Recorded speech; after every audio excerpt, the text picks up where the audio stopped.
Yeah, hello everybody. I would like to welcome you to our webinar series. My name is Rainer Schramm. I'm replacing today Konstantin Brentgens, who cannot hold this meeting because of personal reasons. So I will step in and I will lead you today through the application cement and raw material analysis. That means we will talk about how can you do XRF analysis in cement industry. So normally what we have is different types of samples. We need to talk about what sample preparation would fit to it, what kind of calibration we need to get our X-ray fluorescence analysis, and what results we would expect from that. So what samples and materials are covered? So normally what we know from cement industry is that, of course, you have a quarry, you have some raw materials which contain limestone, gypsum, sand, and so on, depending on which source they are coming. Then you make your process. That means you have a process control, which then includes, of course, the raw materials, then the raw meal, hot meal, clinker when it comes out of the furnace, and then finally the cement when it comes out of a cement mill. So depending on all these samples, what kind of sample preparation techniques do we use? So first of all, very well known in cement industry are the press pellets. The fuse beads are used as more as a reference method. And of course, still we use some wet chemistry, titration, for example, for chlorine, or for sulfur, we use some combustion analysis. So let us talk about the press pellets. Normally, they are done for the routine control, for the process control of raw meal, raw mix, and clinker. And of course, you do that because it's a very quick, fast method, and you have a good response time. And just here as an example how you can do such a press pellet. First of all, you will take your sample, then you will weigh it together with a binder, you mix it, then you would put it in a kind of a pressing form, pressing die. You use a press, let me say, starting from 15 tons up to 40 tons. And then if you did everything correct, you get a perfect press pellet in the end. Of course, in some industry, this is also a fully automated process. For others, let me say small laboratories, they still do it manual. In the end, the result is exactly the same as long if you are measuring a very good and stable pellet. So we in FLUXANA, you know, we offer different prices, starting from a 50-ton manual press up to a 40-ton fully automatic press. And the accessories you need normally are definitely the binders. This could be tablets we add, for example, in automized grinding stations, or you use just a binder like wax. You need a mixer to mix it very well so that you have a homogeneous cement and binder mixture so that you get a stable pellet in the end. Of course, there are some other accessories like the rings, which just makes the process of making press pellets much faster and easier. You have some aluminum cups, which allows also to write on your pellet. And sometimes we use also such pellet films just to avoid any kind of contamination through the pressing process. But the reference method, so press pellet is really the method for the process control, but to set up a press pellet calibration or to get a real value, the fusion technique is always seen like a reference. Yeah. There are only very little cement plants, only a few plants who do fuse speeds as a routine to control the process.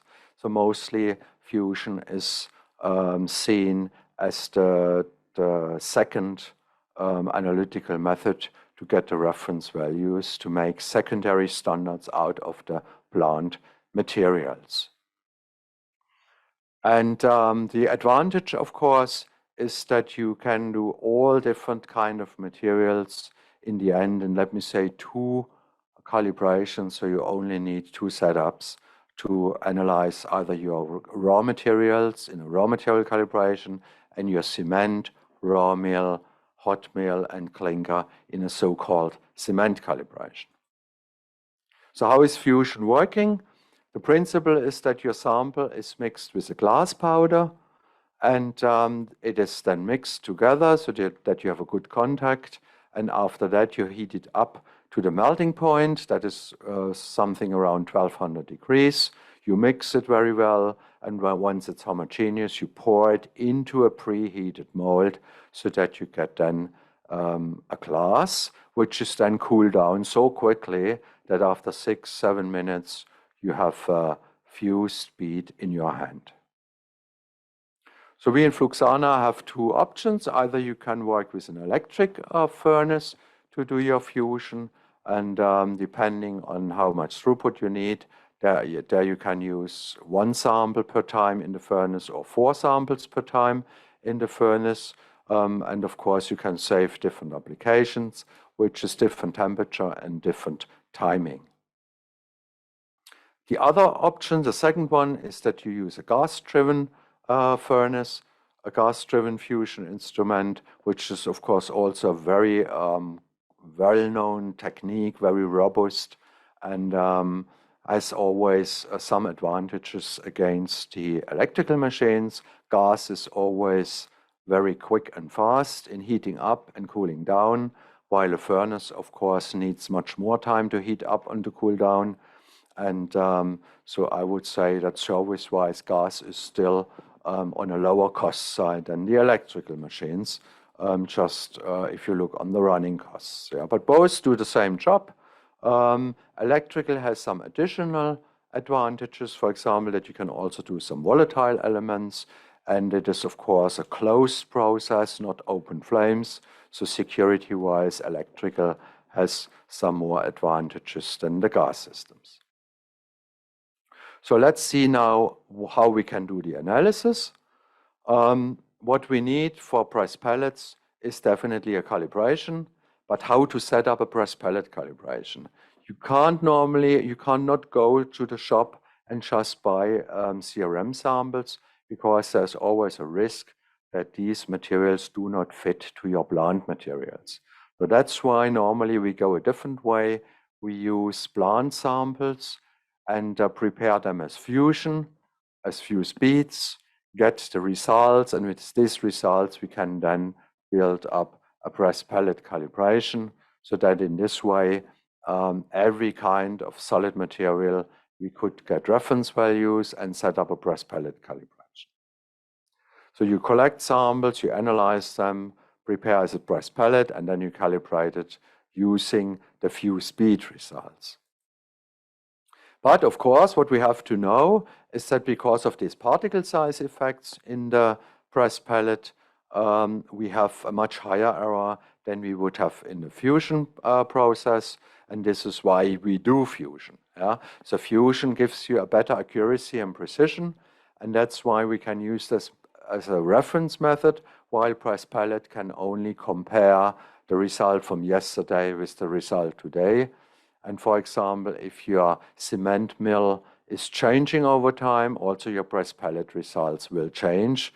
If you do not check on a regular basis against fusion, you wouldn't see it really, that your whole calibration is running away. So this is why fusion must be always in the back, so that you are safe, your press pellet process control is still working. We in FLUXANA offer 2 calibration packages for fusion, very well known in cement industry and all over the world, used by many cement plants. So there is one package for raw materials and one package for cement, clinker, and raw meal. And you could either get it as powder and you make your own fused beads, or you get it directly as beads, mostly used when you have already a FLUXANA fusion machine, and this is the most efficient and easiest way to set up a calibration.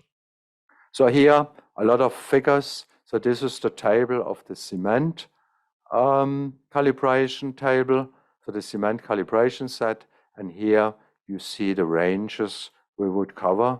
And if we go here to the next, this is the table for the raw materials. And so here we cover really everything over pure aluminum oxide, iron oxide, like you see here, pure sand.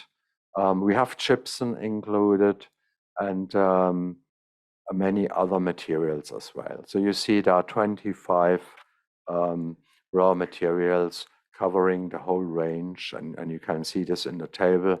There are many elements up to 100%, and some of them, like a dolomite to the magnesium and dolomite to the middle range, and of course also the minus. So let's see how the calibration would look like. This is calcium in the cement package. So we will go here from around 46 to 70% of calcium oxide. And in the raw material, this is again calcium. You see we cover from 0 to 100%. Of course, 100% calcium oxide, this means that your raw material has to be calcined first. So for a limestone, this would mean that we calcine it overnight at 1050 degrees. The carbon dioxide is going away. What remains is the pure calcium oxide, and this will then result in such a value finally.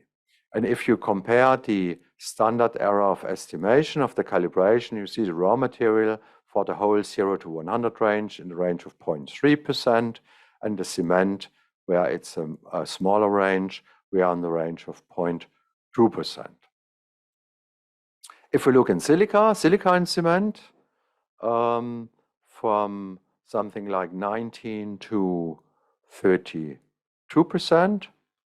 And in comparison this to the raw material calibration, there we are going from 0 to 100. So same story then for the calcium oxide. And here you see in comparison that, of course, if we narrow the range for the calibration, we have a very nice standard error of estimation. And of course, if we open it from 0 to 100%, then the error will be higher, up to 0.3%. Good. So then another element, perhaps, which is not shown always, this is sulfur. Sulfur in cement is calibrated between 2 and 5%. Perhaps I want to remember you that sulfur is present as sulfate in most cements. And in case you have a slag cement and it's present as sulfide, then normally you also calcine your cement first, so that the sulfide is converted into sulfate, and then it's stable for the fusion process.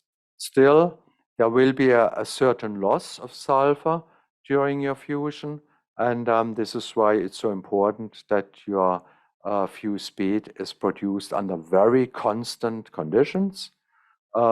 If you do it in a gas fusion machine, it must be the gas flame which has to be stable over time. If you do it in an electrical furnace, it is the heating up of the furnace and the time your sample lasts into the furnace which defines how many sulfur is lost. But the good thing is that this loss is quite constant, so that your preparation is very reproducible, and in this way we have a very high precision also for such an element like sulfur. If you see the raw material calibration, we include gypsum here, so you see at very high level, around 50%, you see the SO3 values from the gypsum, and compared to the cement, you see also that the error, of course, in the raw material calibration is some higher than in the cement calibration. Yeah, and if we look in a standard method like the ISO 29581 for cement analysis, then you will find here such accuracy limits for your samples. That means if you prepare standard samples and you make, for example, 2 preparation, you take the mean value.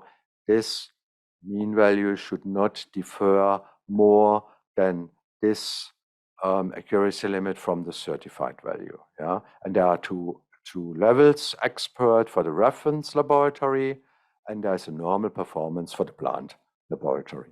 Yeah, so you see the calcium oxide, for example, in a cement, which is in the range here of 50 to 80%.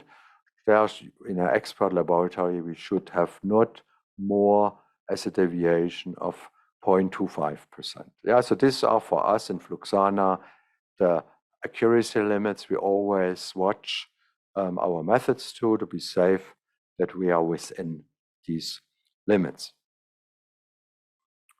Yeah, and then finally we look on results. Yeah, so how good can we do such an analysis?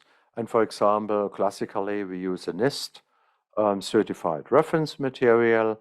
You have here your certified values, and these are these target values from the expert laboratory level I showed you from the standard method.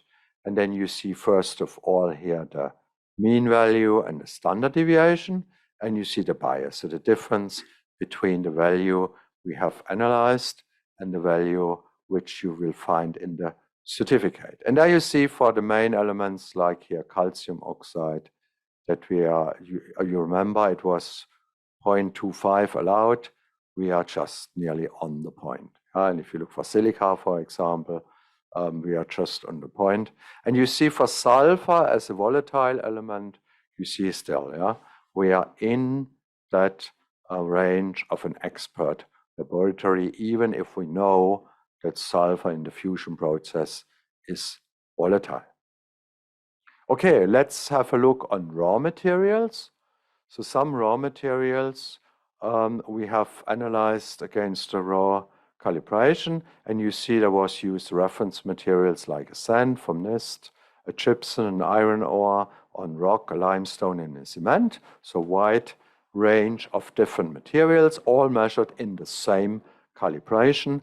And then you see here the certified values together with the error from the certificate. And you see here the results we got just for calcium oxide as an example, because this is one of the most important elements.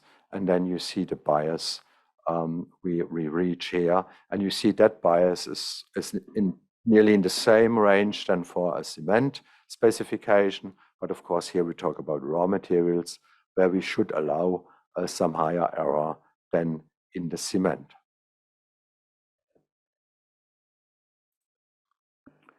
Okay, let's have some look on special applications, so a bit off scope from classical cement and raw material analysis. Sometimes people want also to have a look into some very volatile elements like fluorine and chlor. So we made here some trials, if this is possible, also to analyze such volatile elements.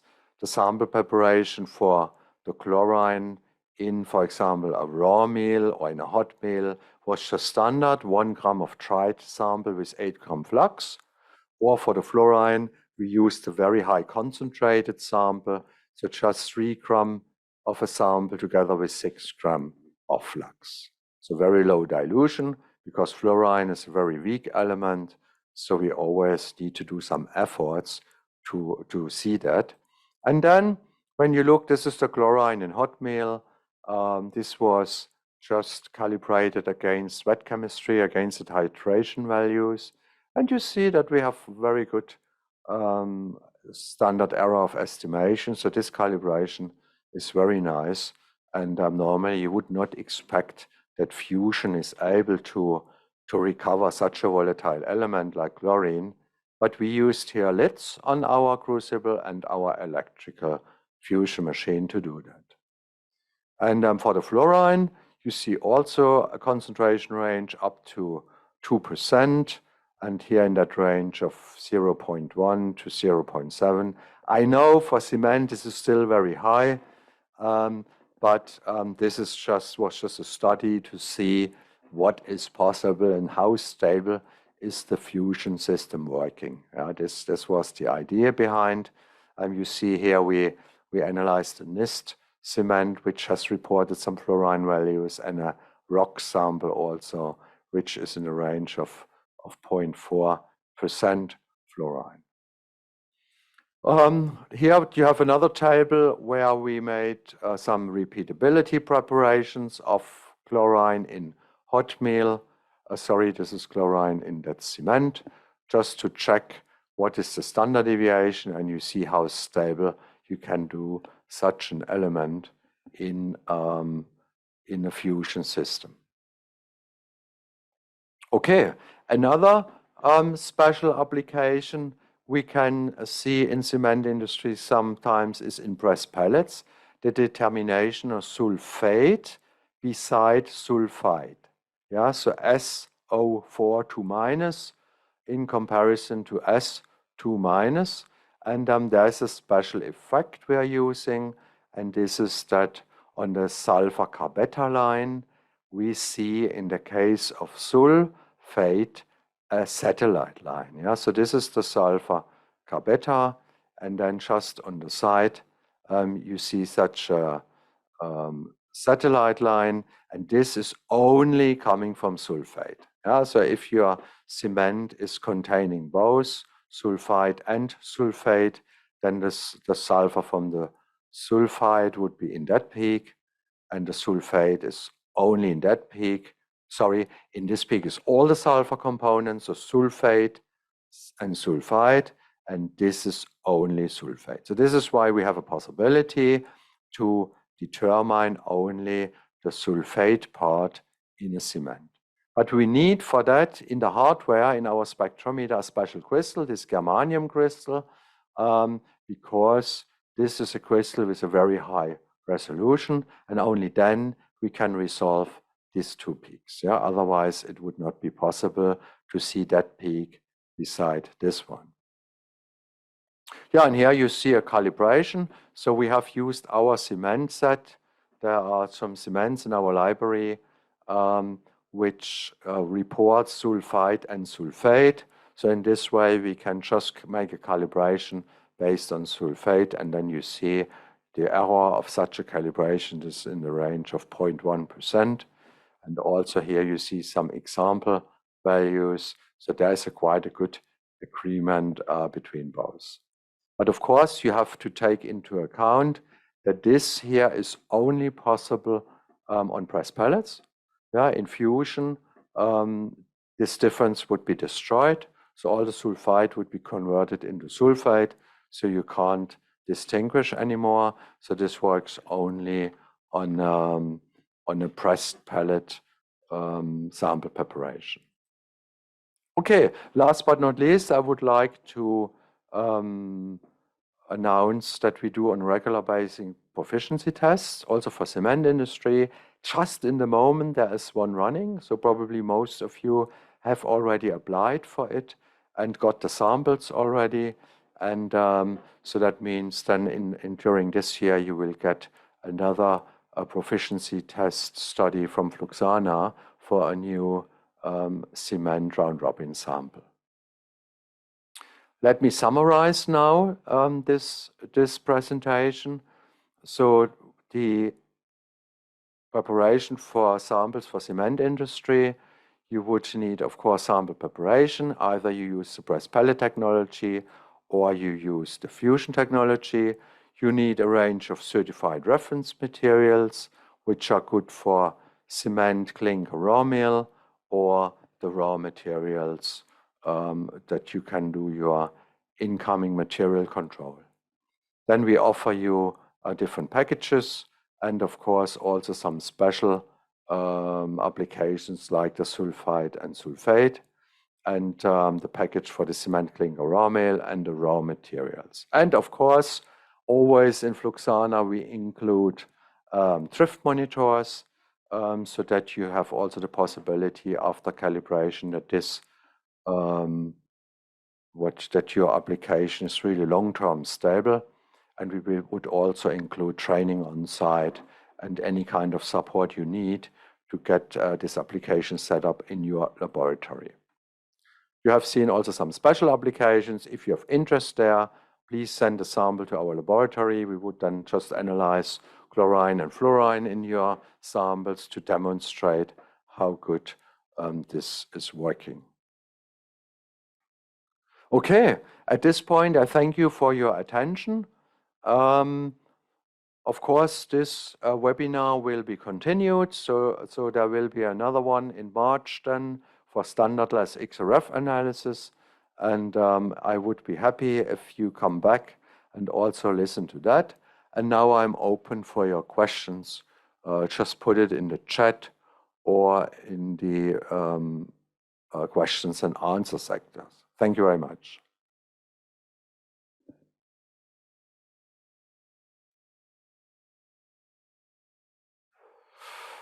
So far there is no question, so it looks like everything was very clear. I have here some announcement that next week is this German XRF seminar in Steinfurt, and hopefully you see some of you there. I will be personally there and also give a presentation.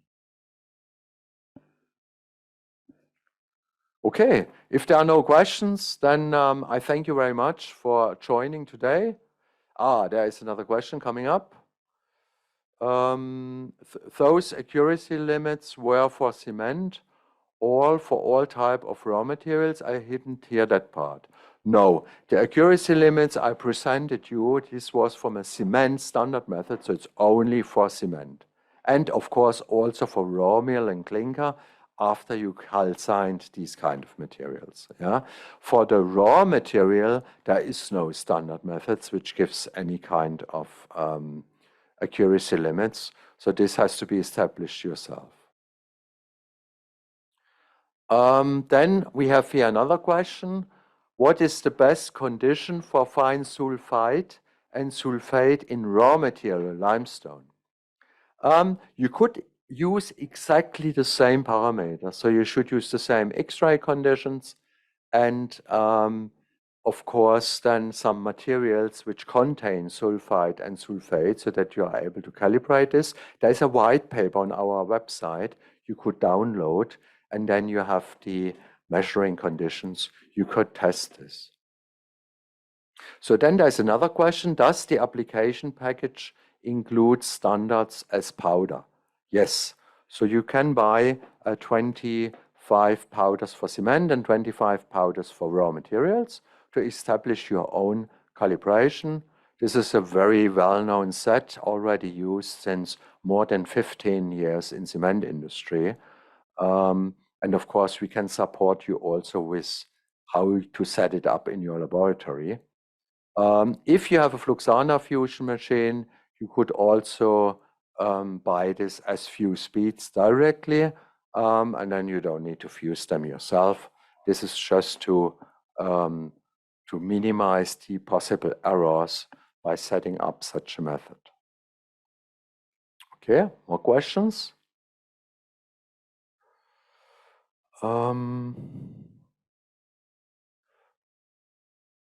The control limit for the calibration curve is plus minus 2 sigma deviation. So for the calibration, the error I gave you, this is the standard error of estimation. This is just 1 sigma. And the accuracy limits, which coming from the standard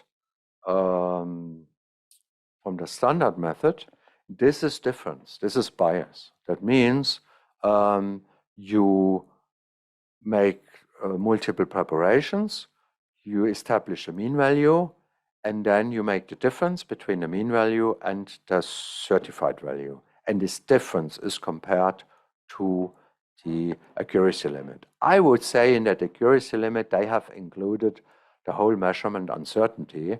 So it is at least 3 sigma, at least, even more, because it is established by a round-robin study, and there are more errors included than just standard deviation of a repeatable sample preparation. Okay, then what else we have? I have no more questions here.